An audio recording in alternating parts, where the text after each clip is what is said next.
It's like playing jazz where things are moving quickly, meeting every day, things are happening. Every 2 weeks, you're delivering something. So things are happening really rapidly, and they can adjust because the customers say, hey, I don't want that. Let's move to this one. I want this requirement now. And you have to move and adjust. Well, that's like playing jazz. Again, the song is moving pretty quickly. So everyone has to, one, know their part, but also really lean in and listen.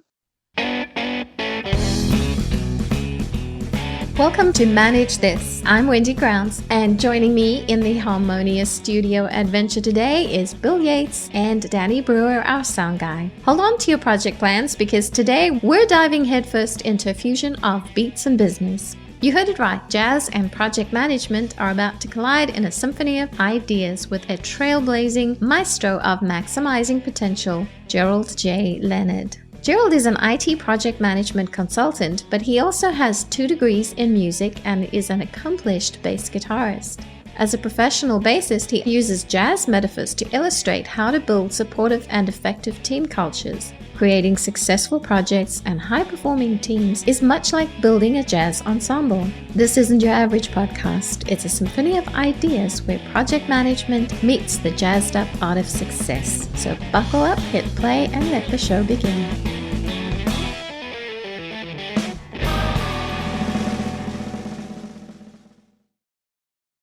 Hi, Gerald. Welcome to Manage This. Thank you so much for being our guest. Wendy and Bill, thank you so much for having me. I'm really happy to be here.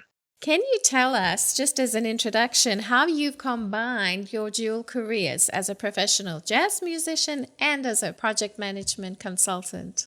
Yes, I had done my bachelor's and master's in music, studied through the Mann School of Music with the gentleman at Juilliard, and played professionally in the city. I did some ministry work back in the 80s, 90s, and I wanted to get back into music, but now I was married with 2 kids. And I was kind of done with clubs and those kinds of things and thought, okay, so how can I keep playing and also make a good living and raise my kids? So I got into IT at a time where if you could spell IT, they were letting you in.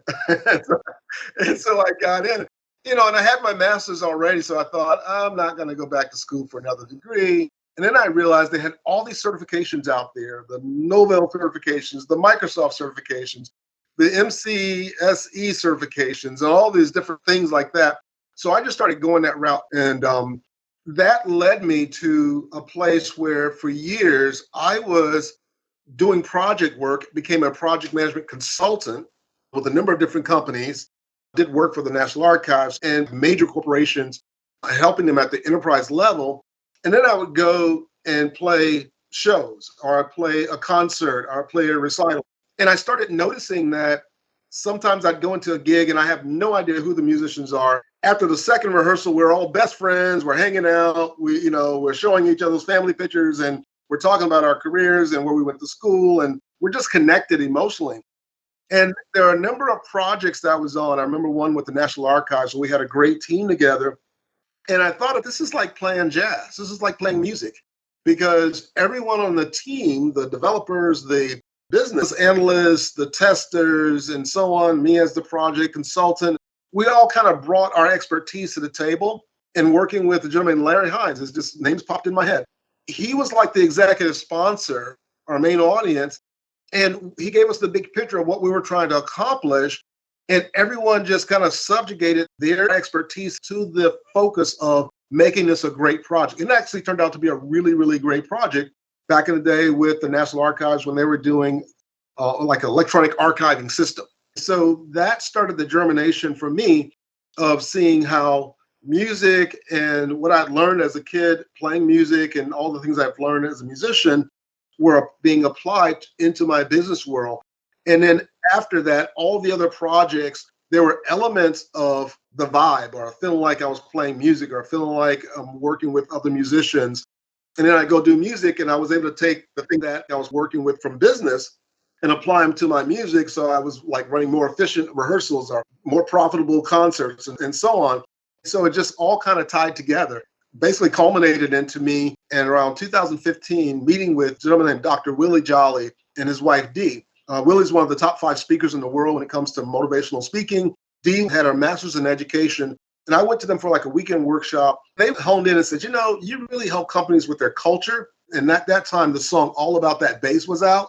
And Willie said, if you could write a book and incorporate your bass with your consulting, and he says, man, you're going to make millions. Do amazing work.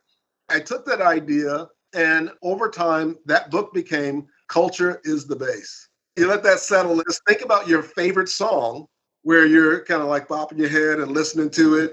When it starts off, you hear the drums and the bass. And that bass sets the tone for, is it rock? Is it funk?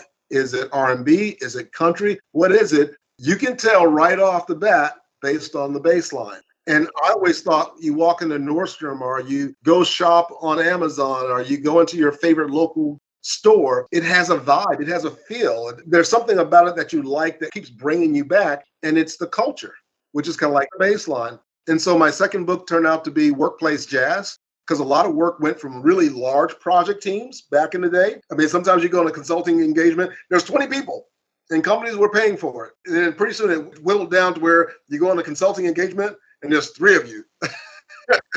Or there's 4 of you. And it's like, we're it, guys. We got to make this thing work. We're the quartet, right? So that book was about what I learned from playing in small ensembles and how it mimicked the concept of agile work as a project manager. And then in 2015, I wrote a course because I'd done some work with the Center of Medicare and Medicaid Services where I helped oversee 2 major programs in project management where we did certification courses. And so I then wrote a course for myself to take the PFMP certification because I already had my PMP, the Project Management Professional Certification, and I had already spent my 10 years doing it. And I wanted the top certification, which is the Project Portfolio Management. I had been doing that work for a while. But at that time, there were very few books around that are courses. So I wrote my own course and took the exam and passed it. And so a lot of my material now is based on that. And in fact, my last book, which was a business novel called A Symphony of Choices, where a bass player becomes the orchestra manager and has to manage the orchestra. So he reaches out to an old professor to teach him how to do that. And the old professor, Dr. Carl Richardson, teaches him my course in small bites, all about project portfolio management, decision-making, workplace engagement, and project management, and basically mentorship saved a concert season. That is so cool. Well, I feel like we've got a sense for who you are, and your right brain and your left brain are at 100%. They're kicking along, man. This is so cool. So we want to go deeper into this topic of music and drawing the parallel of music and project management.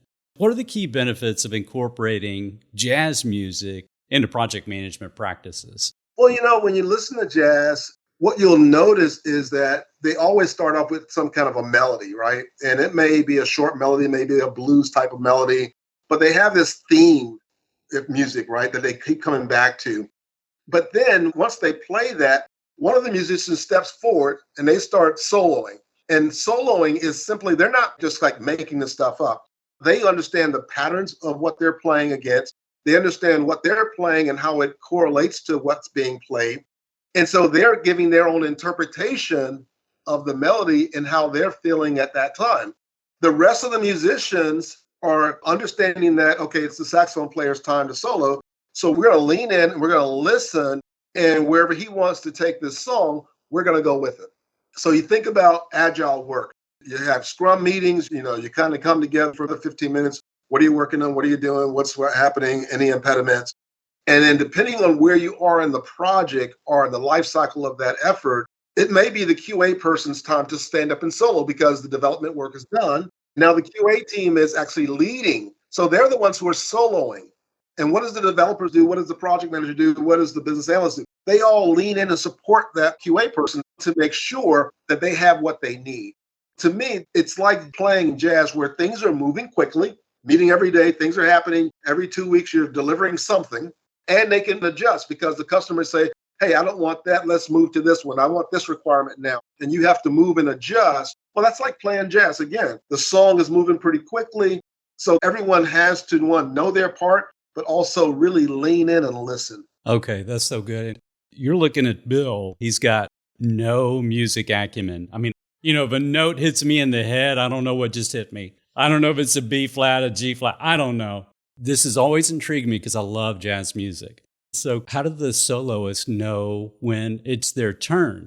And then we're going to flip that around and go, okay, in terms of project scheduling, how do we as a team decide when do those solos need to occur? When do we need to be backing up particular endeavors or activities? So how do you know?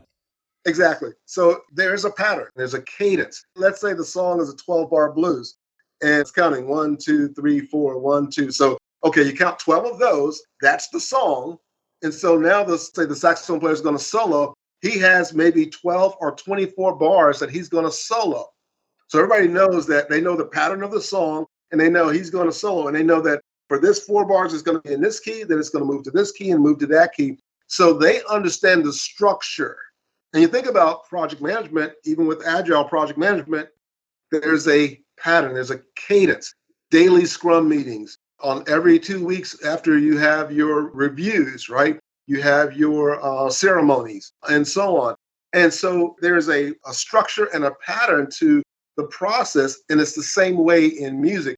It was interesting when I went from playing music to getting into IT, picking up the computer in 1994. I knew nothing about a computer. 95, I had read probably about 10 books and was now working for Xerox, doing some consulting. It was like picking up an instrument because, music is very logical and it's very structured. Again, this is a pet peeve of mine, but when it comes to schools, I think when they say, oh, the budgets are tight, let's cut music, I'm like, no, because kids are enjoying that process, but it's teaching them and it's programming their brains to understand logic, to understand patterns. I wouldn't be who I am now if it hadn't been for what I learned as a kid in music. Yeah, music and math, there's such a strong connection there. There really, really is. Let me ask a follow-up question on this. When you think of jazz ensembles that are top performers, and then you think of some of the project teams that you've had experience with that also were top performers, were there some parallels or some common traits in those team members that made the team stand out? Sure. In fact, my book, Workplace Jazz, has a 9-step framework that's all about that. And what I talk about in there are what are the traits. And so I'm not going to mention all 9 of them, but it starts with you as a musician, you are constantly woodshedding. You're constantly working on yourself. You're constantly improving. Great project team members are constantly trying to get better. If they're a developer, they're constantly trying to work on being a better developer. They're going to conferences, they're going to webinars, they're reading the books. If you're a project manager, you're going to the seminars, you're going to the classes, you're taking classes, you're getting mentored, you're constantly working yourself. Next thing is your attitude. And this is critical. Imagine going to a concert where you're paid nowadays hundreds of dollars. It used to be $20, $30. Now it's hundreds of dollars. And the band doesn't like each other. The singer's upset. The band doesn't like each other. Nobody in the band wants to look at each other, but they're playing the song perfectly, but there's no passion. I mean, you're like, I want my money back, right? That's what you would say. And it's all about positivity. It's all about the mindset. So for groups that are working together as professionals in project management, that positivity and that mindset really does set the tone of whether it's going to create momentum and do great work, or is it going to be, we're hitting the right notes, but this stinks. Now, the other thing is this whole idea of visualizing. Musicians visualize the performance. They visualize what is it we're trying to accomplish. In small groups, you have to have a charter. You have to have your Kanban board of activities. You're visualizing the work. You're visualizing the flow. So visualization becomes a part of it. Visualization captures your conscious and your non-conscious mind, as well as it stimulates your brain to produce positive neurochemicals. The other thing is, I would say, mentoring and coaching. In a band, you always have a band leader. Now, the band leader may be the bass player, it may be the drummer. Art Blakely in the Jazz Messengers, he had so many people come through his band, but he was the drummer and he was the leader of the band, but he was always in the back, and everybody else soloed. He did as well, but he was the one that was setting the tempo and the standard for the musician. Because they had a leader that set the pace, they had somebody to follow. Well, this has to be the same way in business, that if you have a project team, there is going to be a leader in that group. And if the leader is like constantly on the edge of continuously improving, getting better, doing things, speaking, writing seminars, or so on, that's going to stand out. And the other folks who are coming on the team, it's going to make them want to come in and be better. So there's so many different things that are attributes that are in common. Finding a successful introverted leader in an extroverted workplace is quite a paradox that challenges conventional expectations. While the workplace may thrive on high-energy social interactions, the introverted leader possesses a unique set of qualities, or superpowers, that allow them to excel in their role. The introvert's reflective nature enables them to carefully listen and observe to gain valuable insights into their team's dynamics and individual strengths. Introverts tend to prioritize deep connections and meaningful conversations, and foster an environment where team members feel valued and understood. On the flip side, leading introverted team members requires a thoughtful and adaptable approach that respects their unique strengths and preferences. Introverts tend to thrive in more quiet situations, and they may prefer to process information internally before sharing their thoughts.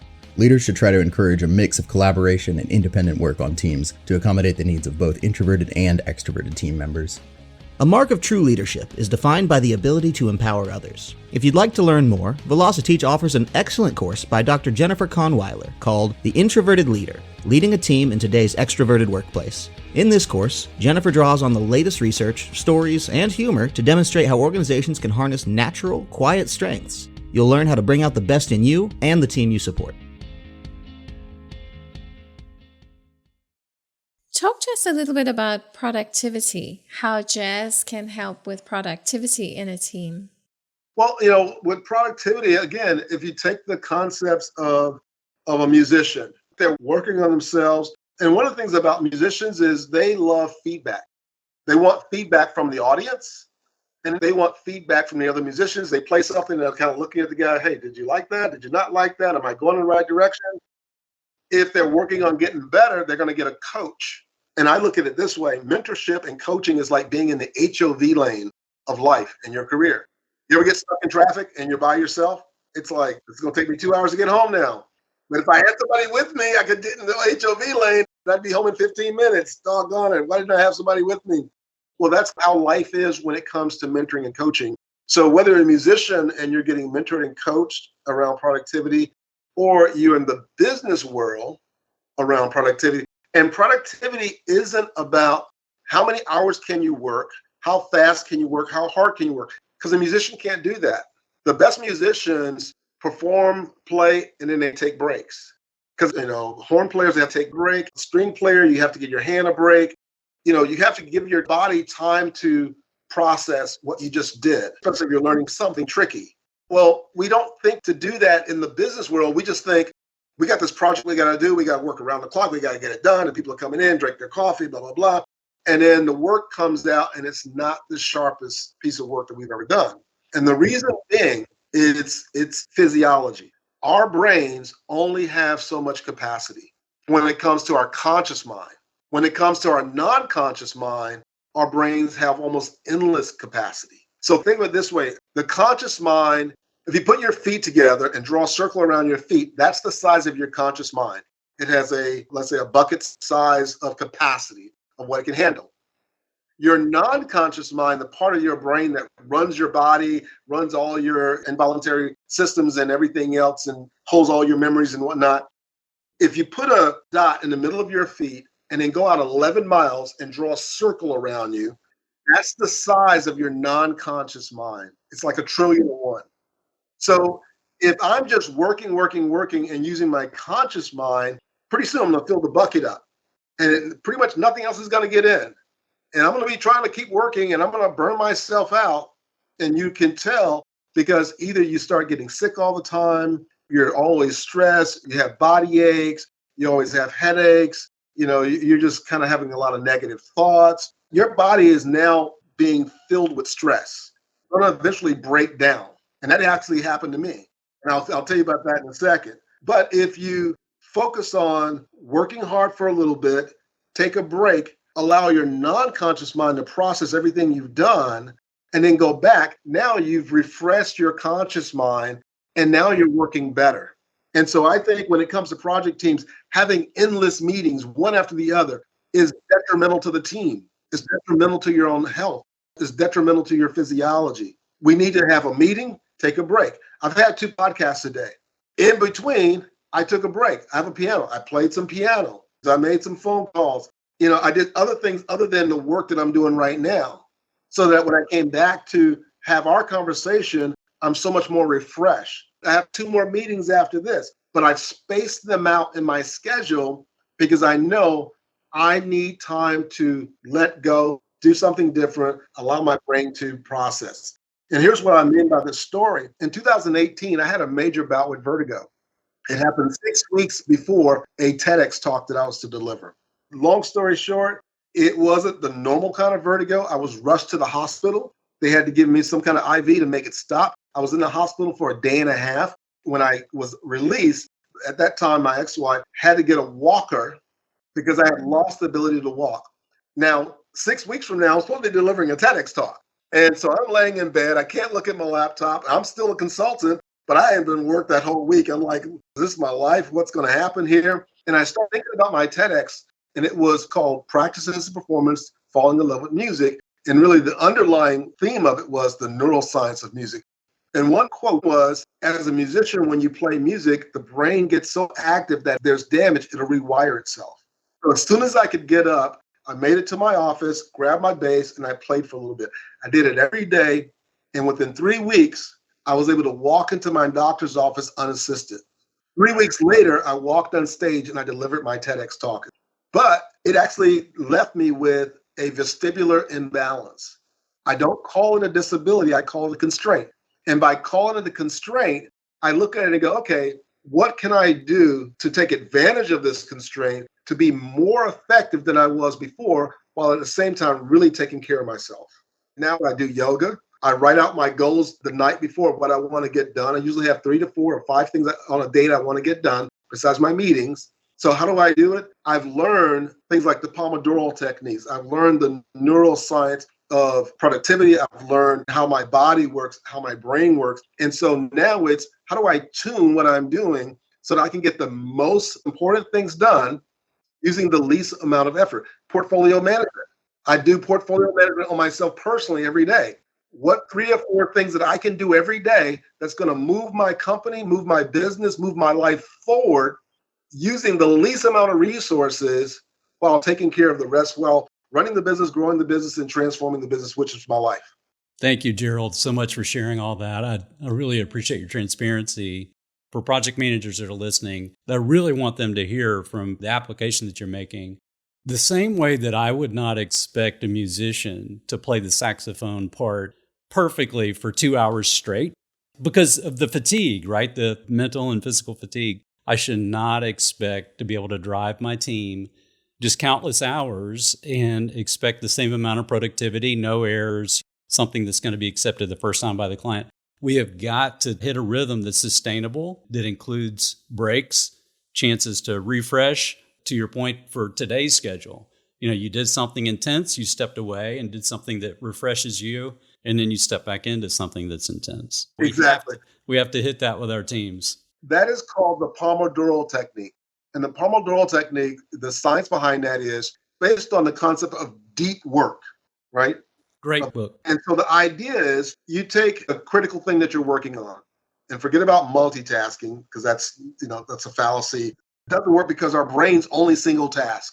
So if we're thinking we're multitasking, your brain is just working really fast on one thing, stops, and then goes to do something else.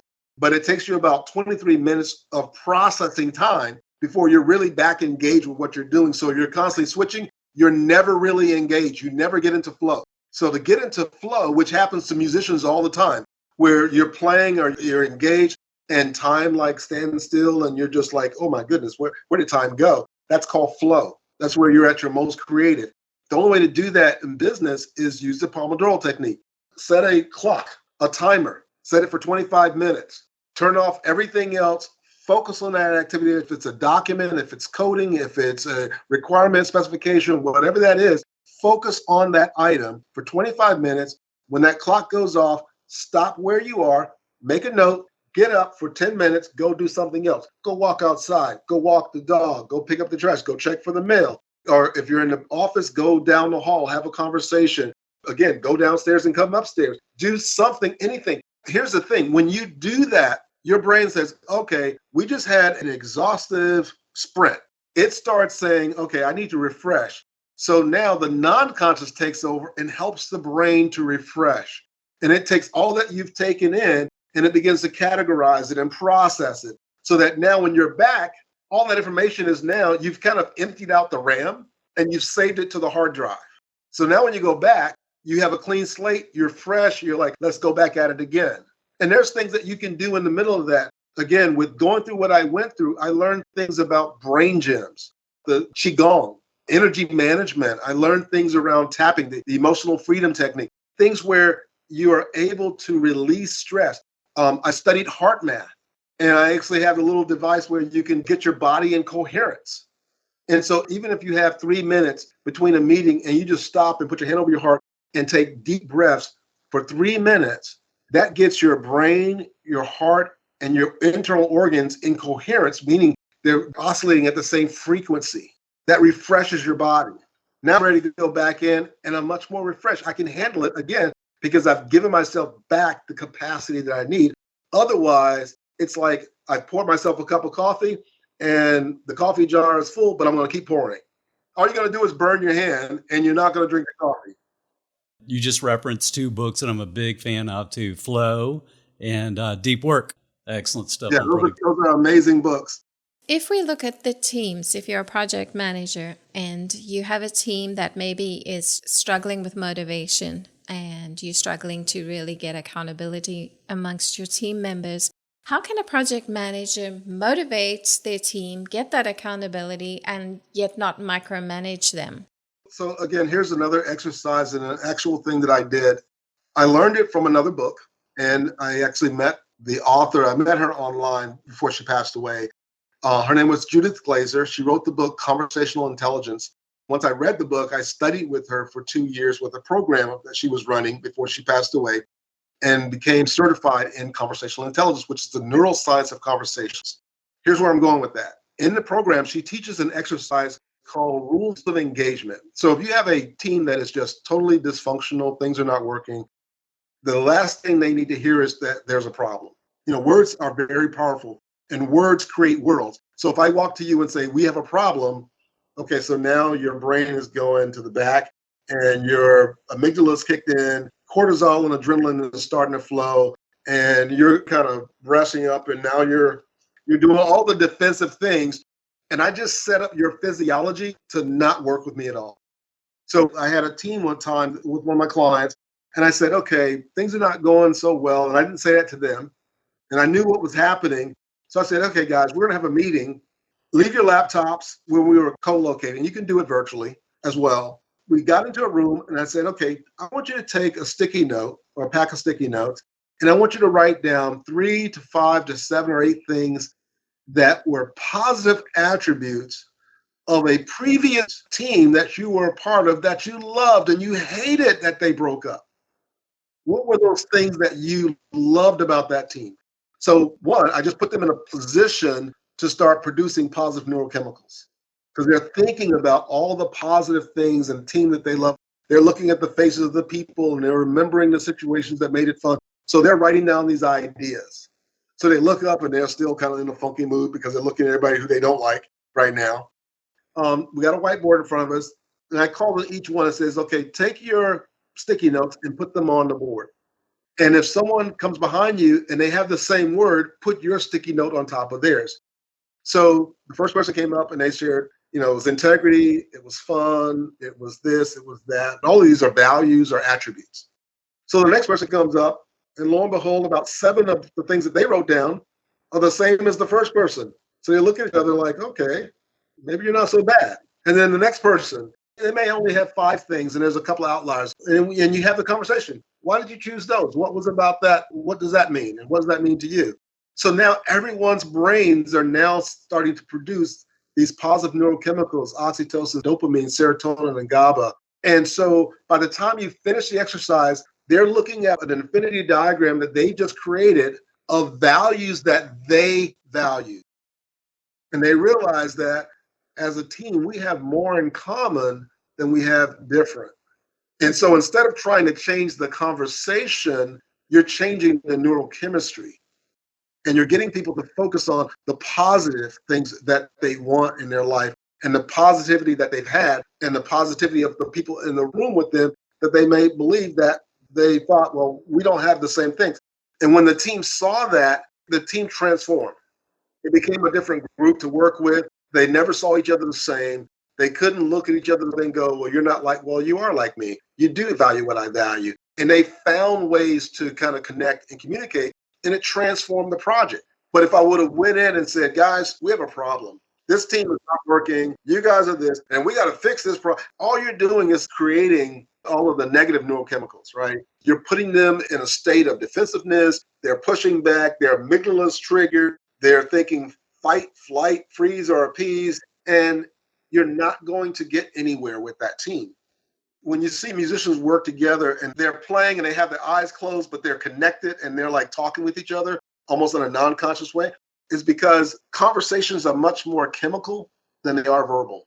Because when we start a conversation, even our conversation, if we like this conversation and you walk away saying, man, that was really good. I learned so much. This is great. That's because your brain is producing all these positive neurochemicals and it's creating a bond, even within this short period of time. But if it came across where, I'm kind of trying to be arrogant and I'm a smarty person and I'm this and that, and, I kind of do stuff that makes you upset, then you're going to walk away feeling like, oh, that was horrible. No, that's not good. Okay. Because now your brain is producing all the negative. And it happens within 0.7 seconds of a conversation. So as leaders, we have to be more focused on what is the neurochemistry that I'm creating with my team. Because if I can change the neurochemistry of a team, I can change that team, irregardless of who those people are. So my last question for you, to do with how jazz works into project management, is what about employee burnout? It's become such a problem. What can we do for our employees when they're facing burnout? We can teach them a lot of these concepts, right? Because they're burning out because of either the work that we're putting on them or expectations that we're putting on them. And a lot of it is that they're dealing with their life. They're dealing with personal life, they're dealing with outside challenges, and they're dealing with work challenges. And so it really starts with how you think. Here's how I work with myself and with my teams. I share with my teams what I do on a regular basis. When I wake up, I do yoga. Did I do yoga before the vertigo thing happened? No, I did not. But I realized that one of the main issues with burnout is that anytime you have a stressful situation, your body takes that in. And it's actually embedded somewhere in your physiology, in your muscles, in your neck, in your spine, in your legs, in your body. That's why you wake up, you're like, oh, I'm so tight. I'm so, my neck. Oh, I got a headache. You need to get that stress out. So I do yoga in the morning for 15 minutes and I stretch my body to release tension in the spine and so on. Then I take time to just sit still and meditate, just quiet time to meditate. Why? Because, if the first thing you turn on is the news, I got to catch up on the news, I got to check on email, you're not giving yourself time to walk into and prepare for the day. You're just inundating yourself with more stress. Stress is like taking a shower, and then when you're done, you don't wring out the rag. You set it back up, and then so when you get it next time, it's still soaking wet. No, you got to wring it out so that all that excess water is gone. And that's what happens with our body. So if we're doing that on a day-to-day basis, pretty soon we get to a place where something happens on the outside, an event happens, we have time to respond because now we're not being driven from a very stressful response. We're being driven from a place that, we feel like we have some control. By you setting the pace and then teaching your team just these simple concepts, which are not high level or very sophisticated things, but also teaching them things like the Pomodoro technique, teaching them how to prioritize their schedules, teaching them, even in the morning stand-ups, you can say, make sure if this is what you're going to work on, how many Pomodoros are you going to do to get that done? How many think? What's a Pomodoro? Oh, let me tell you, work in sprints, take a break. And I want you to tell me tomorrow, how many Pomodoros did it take for you to get that work done? So you're letting them know, I expect you to work in a very smart manner. Don't work on this until you're like passing out. Because after that first hour, if you're still going and you haven't taken a break, you don't have the capacity to provide good work. And if you want your team to do great work, you have to have that time, that ebb and flow. Because our bodies literally have a 90-minute cycle of where energy flows. And if we understand that, we can get the most out of our physiology. If we don't, then we tend to burn out. Gerald, just last week, I gave a presentation to a group on time management, and a lot of it was on productivity. One of the statistics that I shared with the group was we check our phones 144 times a day on average. And I was just thinking, your conscious decision about how you're going to start your day is so positive and good. Many of us, I would say, immediately turn on our phone and see what did we miss in the last, 6 or 8 hours while we were sleeping. And then we're just getting into this cycle of, we're going there for our dopamine. Exactly. That's exactly what happens. That becomes a dopamine hit where you look at it and it feels good. Next thing you know, I'm not even sure what I'm looking at, but I'm still doing this. Because our brains produce these chemicals, these drugs, and we get addicted to our own drugs. And it's so important, the 25-minute of focused productivity that we're talking about. That's why my phone needs to go in another room or needs to be at least turned over so it's not as enticing because I need to focus. Right. And it takes time. It takes time to kind of get into that rhythm. But once you do that and you start seeing your to-do list turn over, like an inventory list, where you're just cranking through your to-dos and you're actually getting work done and you're getting the most important work done, you get addicted to that. Like now, I can't live if I don't have a to-do list of the 5 things I'm working on and have a plan of how I'm going to carry it out. I'm like, something's wrong. Because you need to build that into your physiology so that, one, you don't get put in a place where you're constantly firefighting and burning out. Gerald, if our listeners want to talk to you, they want to learn more about your work, where can they go? They can go to my website, productivityintelligenceinstitute.com/manage this. In fact, I've created a dedicated page for your listeners where they can find a weekly evaluation worksheet that I created called the Productivity Smarts Weekly Evaluation Worksheet. There's also a handbook, and I identified 6 things that have to be a part of a project to be done well. And whether it's project management or even your own goals, many of our goals have multiple steps. But we're all project managers, and so it's a handbook where I teach those concepts, and also references a lot of my new book where there's chapters in that can help you, but you can get a lot of value out of it without having to purchase the book. And then I have a place where if you want to have a 30-minute call and just have a conversation to learn more about some of the programs and courses and things that I do, you can jump on the call with me as well. We'll put links in the transcript so people can find them. Gerald, thank you so much. This has been such an intriguing conversation. Wendy and I have been looking forward to this for a long time, Gerald, because the intersection of music, math, and project management is so obvious to us. And seeing what makes a ensemble, a quartet, a band that we just admire, seeing what makes them click, and then seeing what we can learn from that and apply it to our project teams. That's just magic to us. So thank you for sharing that. Excellent. You're welcome. I'm really happy to be here. That's it for us here on Manage This. Thank you for joining us. Please visit us at velociteach.com, where you can subscribe to our show and you can see a complete transcript. You've also earned your free PDUs by listening to this podcast. To claim them, go to velociteach.com, choose Manage This podcast from the top of the page. Click the button that says Claim PDUs and click through the steps. Until next time, keep calm and manage this.